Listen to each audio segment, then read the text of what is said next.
अगर आपने इस वीडियो को क्लिक कर लिया है तो आप चाहे लेफ्ट, राइट और चाहे सेंटर किसी भी विचारधारा के हो सकते हैं।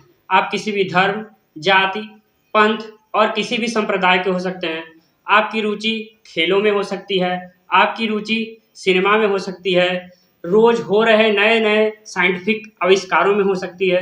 तो आप इस चैनल को सब्सक्राइब कर लीजिए क्योंकि दी हिमालयन हंट सभी खबरों को एक नए तरीके से दर्शकों के सामने लेके आता है, जिससे आपके बौद्धिक स्तर में वृद्धि होगी।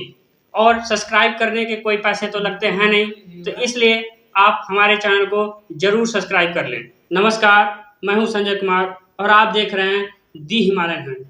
आपने अब तक थंबनेल से जान ही लिया होगा। आज हम बात करने जा रहे हैं राहुल गांधी के संसद के सदस्य होने पर जो निलंबन किया गया है, हम उसके ऊपर चर्चा करने जा रहे हैं। I'll tell you what my opinion on the ordinance is. My opinion on the ordinance is that it's complete nonsense and that it should be torn up and thrown out. That's my opinion, my personal opinion on the ordinance. I'll repeat it for you. My opinion on the ordinance is that it should be torn up and thrown away. Okay? आप इस video को अपने जहन में संजो कर रख लीजिए क्योंकि वीडियो के आखिरी हिस्से में मालूम पड़ेगा किस तरीके से ये वीडियो, जिसमें राहुल गांधी एक पर्चे को फाड़ते हुए नजर आ रहे हैं, जिसकी वजह से राहुल गांधी आज बतौर एमपी निलंबित हो चुके हैं। साल था 2019, देश भर में लोकसभा के चुनाव हो रहे थे। उसी सिलसिले में राहुल गांधी कर्नाटक के दौरे पे थे और उन्होंने वहां पे एक जनसभा को संबोधित किया और जनसभा को संबोधित करते करते उन्होंने मोदी सरनेम वालों को चोर कह दिया। अच्छा, एक छोटा सा सवाल, इन सब के नाम, इन सब चोरों के नाम मोदी मोदी मोदी कैसे हैं? नीरव मोदी। आमतौर पर चुनावों में लीडर्स एक दूसरे के ऊपर आरोप प्रत्यारोप करते हैं। बीजेपी के एमएलए पूर्णेश मोदी, जो कि खुद मोदी कम्युनिटी से बिलोंग करते हैं, उन्होंने गुजरात के एक कोर्ट में राहुल गांधी के खिलाफ मानहानि का मुकदमा दायर किया, जिसमें उन्होंने कोर्ट को यह कहा कि राहुल गांधी का यह वक्तव्य पूरे मोदी कम्युनिटी की मानहानि कर रहे हैं। आपको बताते चले कि गुजरात में मोदी कम्युनिटी भारी संख्या में रहती है।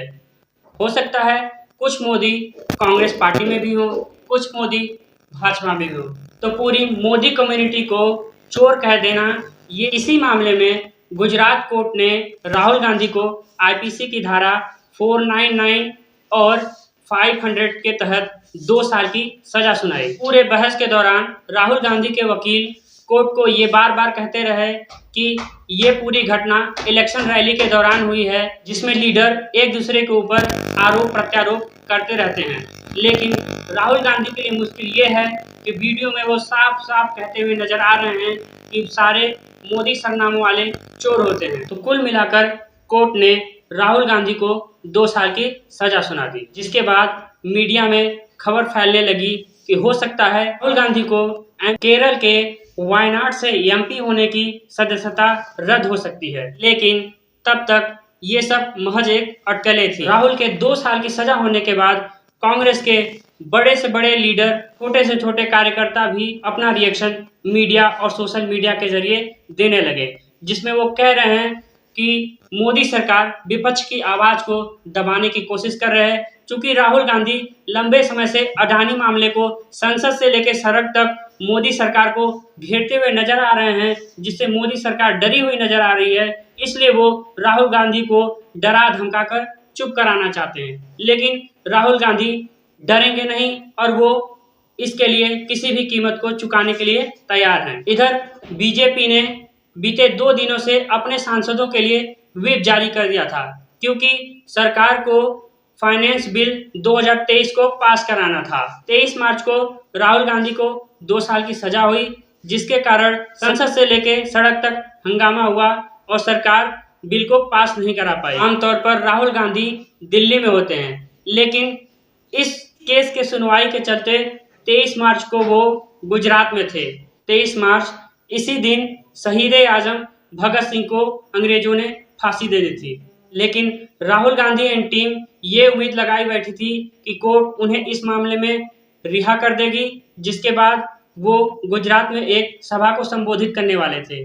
लेकिन कोर्ट ने उन्हें 2 साल की सजा मुकर्रर कर दी, जिसके बाद सूरत के सभी कार्यक्रमों को रद्द करते हुए राहुल गांधी दिल्ली चले आए, जहां पर सोनिया गांधी के 10 जनपद घर पर कांग्रेस के सभी बड़े नेताओं की बैठक हुई, जिसमें राहुल गांधी, प्रियंका गांधी भी शामिल हुए। ये सब घटनाक्रम 23 मार्च का था, लेकिन 24 मार्च की सुबह होते ही कांग्रेस राहुल गांधी की इस सजा को लेकर 11 बजे से संसद तक एक पैदल मार्च करने वाली थी, लेकिन मौसम खराब होने की वजह से इस पैदल मार्च को 2 घंटे डिले कर दिया गया। तब तक दोपहर होते होते संसद से एक खबर निकली और पूरे मीडिया में घूमने लगी कि राहुल गांधी को वायनाड के सांसद के तौर पर निलंबित कर दिया गया। इसने कांग्रेस सहित उन सभी पॉलिटिकल पंडितों को भी हैरान कर दिया कि राहुल गांधी पर इस मामले पर इतनी त्वरित कार्रवाई क्यों हो रही है, क्योंकि ये पूरा मामला राहुल गांधी से जुड़ा हुआ था, इसलिए सभी एनालिस्ट इतनी त्वरित कार्रवाई की उम्मीद नहीं लगाए थे। यह पूरी कार्रवाई लीगल है, पूरी तरीके से वैध है। भारत में सभी एमएलए और एमपीज के लिए रिप्रेजेंटेशन ऑफ पीपल्स एक्ट 1991 और 2013 है। जैसे ही राहुल को 2 साल की सजा हुई, वैसे ही उनकी केरल के वायनाड सीट से लोकसभा की सदस्यता रद्द हो गई। तो अगर हम इसे सरल भाषा में कहें तो अगर किसी भी एमएलए या फिर एमपी को 2 साल या 2 साल से अधिक की सजा होती है तो उसे रिप्रेजेंटेशन ऑफ पीपल्स एक्ट 1951 और 2013 तहत उनकी सदस्यता ऑटोमेटिकली रद्द हो जाती है और वो 2 साल की सजा काटने के बाद 6 साल तक कोई भी चुनाव नहीं लड़ सकते। कुल मिलाकर वो व्यक्ति पॉलिटिकल डिस्कोर्स से 8 सालों तक अलग हो जाएगा। ठीक इसी तरीके के मामले में सुप्रीम कोर्ट ने lily Thomas versus union of India 2013 के जजमेंट में ये बात कह दी कि पहले जो किसी भी एमएलए या एमपी को जो 3 महीने का अतिरिक्त समय मिलता था उसे रद्द करके 1 महीने तक सीमित कर दिया।